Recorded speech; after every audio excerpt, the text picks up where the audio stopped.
దుష్టుల ఆలోచన చొప్పున నడవక, పాపుల మార్గమున నిలువక, అపహాసకులు కూర్చుండ చోటన కూర్చుండక, యెహోవా ధర్మశాస్త్రమందు ఆనందించుచు దివారాత్రము దానిని ధ్యానించువాడు ధన్యుడు. అతడు నీటి కాలువల ఓరన నాటబడినదై ఆకువాడక తన కాలమందు ఫలమిచ్చు చెట్టువలె నుండును. అతడు చేయునదంతయు సఫలమగును. దుష్టులు అలాగునుండక గాలి చెదరగొట్టు పొట్టువలె నుందురు. కాబట్టి న్యాయ విమర్శలో దుష్టులను, నీతిమంతుల సభలో పాపులను నిలువరు. నీతిమంతుల మార్గము యెహోవాకు తెలియను, దుష్టుల మార్గము నాశనముకు నడుపును.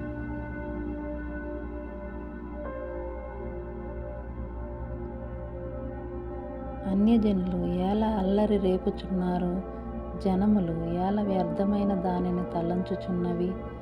మనము వారి కట్లను తెంపుదము రండి, వారి పాశములను మన యొద్ద నుండి పారవేయుదము రండి అని చెప్పుకొనుచు, భూరాజులు యెహోవాకును ఆయన అభిషిక్తునికిని విరోధముగా నిలవబడుచున్నారు.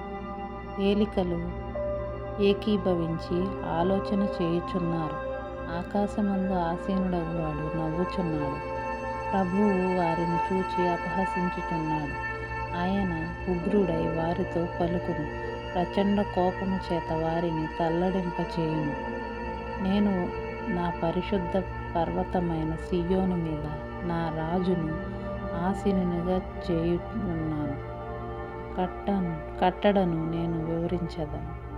యెహోవా నాకిలాగు సెలవిచ్చెను, నీవు నా కుమారుడవు, నేను నిన్ను కనియున్నాను. నన్ను అడుగుము, జనములను నీకు స్వాస్యముగాను, భూమిని దిగంతముల వరకు సొత్తుగాను ఇచ్చెదను. ఇనుప దండముతో నీవు వారిని నలుగొట్టెదవు. కుండను పగలగొట్టినట్టు వారి ముక్క చెక్కలుగా పగలగొట్టెదవు.